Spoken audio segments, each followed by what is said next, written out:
गौतम बुद्ध की बेहतरीन कहानी। जीवन में समस्याओं का सामना कैसे करें। बहुत समय पहले की बात है। एक धनी किसान था, लेकिन वह अपने जीवन के समस्याओं से बहुत परेशान था। बड़ी आशा लेकर वह एक दिन गौतम बुद्ध के पास पहुंचा। उसने गौतम बुद्ध को प्रणाम किया और उनसे आशीर्वाद मांगा। गौतम बुद्ध ने भी हाथ उठाते हुए उसे आशीर्वाद दिया। फिर वह किसान कहने लगा, हे पूजनीय ऋषि, मैं एक बड़ी समस्या में हूं और केवल आप ही मेरी मदद कर सकते हैं। बुद्ध चुपचाप उसकी बातें सुनने लगे और वह किसान अपनी समस्या सुनाने लगा। उसने कहा, मेरा एक बेकार बेटा है जो उसे परेशान करता रहता है, उसकी बात नहीं मानता है, उसे पर्याप्त सम्मान नहीं देता है, उसका पारा उसकी पत्नी के ऊपर भी चढ़ा हुआ है क्योंकि वह हमेशा अपने बेटे के समर्थन में खड़ी रहती है।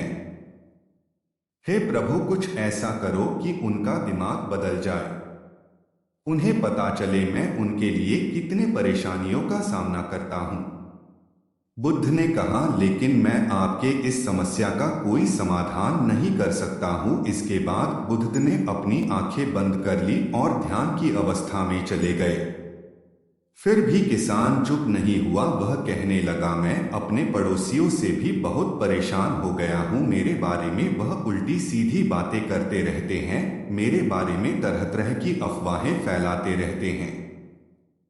बुद्ध ने कोई जवाब नहीं दिया, लेकिन किसान को अपनी समस्याओं का हल चाहिए था। उसने एक और समस्या को सुनाना शुरू किया। उसने कहा, मैं आने वाले फसल को लेकर भी चिंतित हूँ। इस बार मौसम फसल के अनुकूल नहीं है। इसके अतिरिक्त हर साल पशु पक्षी भी फसल को नुकसान पहुँचाते हैं। मुझे लगता है इस साल फसल से मुझे मुनाफा नहीं बल्कि नुकसान ही होगा। बुद्ध ने बड़े शांत भाव से जवाब दिया, मैं इसमें भी आपकी कोई सहायता नहीं कर सकता हूं। मगर किसान को अभी भी बुद्ध की शक्तियों पर विश्वास था, इसलिए उसने फिर एक समस्या बताई, यह सोचकर कि शायद इस समस्या का हल उसे मिल जाए। किसान ने कहा, मैंने बहुत से लोगों को उधार दे रखा है, लेकिन देनदारों से मुझे पैसा वसूलने में बहुत कठिनाई हो रही है।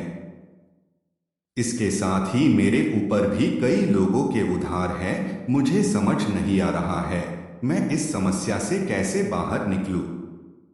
हे प्रभु, क्या आप मुझे इस समस्या से बाहर निकलाने में मेरी कोई मदद कर सकते हैं। बुद्ध ने थोड़ा विचार करते हुए कहा, नहीं, मैं इसमें भी आपकी कोई मदद नहीं कर सकता हूं। यह सुनकर किसान को बहुत क्रोध आया। वह ऊंचे आवाज में बोला, फिर आप किस बात के लिए अच्छे हो। लोग कहते हैं आप बहुत ज्ञानी हो, लेकिन अभी तक आपने मेरे किसी भी समस्या को दूर करने का उपाय नहीं बताया। क्या सच में आप कुछ नहीं कर सकते हो। मैं अपने जीवन से थक गया हूं। बुद्ध ने कहा, देखिए, वास्तव में हर किसी के जीवन में समस्याएं होती ही है, बल्कि हम सभी के जीवन में 84 समस्याएं होती हैं। आप इसके बारे में कुछ नहीं कर सकते हैं। आप किसी तरह एक का समाधान करोगे तो उसकी जगह कोई दूसरा आ जाएगा। आपको समझना चाहिए, बहुत कुछ है जो आपके नियंत्रण में नहीं है, जैसे लोग, मृत्यु, मौसम। लेकिन अगर आपने 84वें समस्या को हल कर दिया तो आपके बाकी के 84 समस्याएं अपने आप हल हो जाएंगे। किसान ने विनम्र होते हुआ कहा, कृपया मेरे 84वीं समस्या को हल करने का उपाय बताएं। इस पर बुद्ध ने कहा, हमें पहले आपके 84वीं समस्या का पहचान करना होगा। किसान ने बड़ी उत्सुकता के साथ पूछा, कृपया करके मुझे बताएं, मेरी 84वीं समस्या क्या है।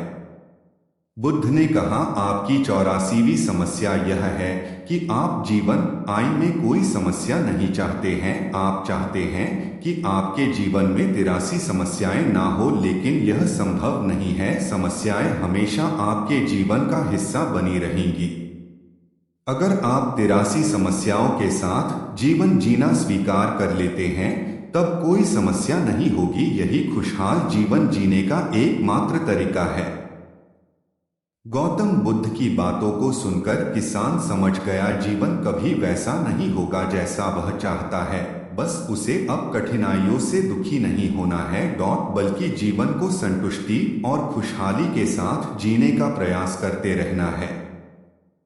एक छोटे से शहर में एक छोटा लड़का रहता था जिसे हर कोई एक साधारण लड़का समझता था। लोग उसे 50 पैसे और 1 रुपए का सिक्का देकर परीक्षा लेते थे। दूसरों के मनोरंजन के लिए वह हमेशा 50 पैसे के सिक्के को उठाता था। लोग उसका मजाक उड़ाते थे, उसकी अज्ञानता पर हंसते थे। एक दिन एक आदमी ने लड़के से कहा, वह जो खेलते हैं वह कोई खेल नहीं है। हर कोई तुमको बेवकूफ बनाता है। वह तुम्हारे ऊपर हंसते हैं। क्या तुम नहीं जानते हो 1 रुपया 50 पैसे से 2 गुना होता है? सर, लड़के ने उत्तर दिया, क्या आप नहीं जानते हैं? जिस दिन मैं 1 रुपया उठाऊंगा उस दिन से मुझे 50 पैसा भी मिलना बंद हो जाएगा। इसी तरह आप जिस दिन जीवन के साथ होशियार होने लगते हैं उस दिन आप अपने ही जाल में फंसने लग जाते हैं। यदि आपको यह कहानी पसंद आई है तो आप हमारे YouTube चैनल अद्भुत लाइफ स्टोरीज आल को लाइक, शेयर व सब्सक्राइब जरूर करें।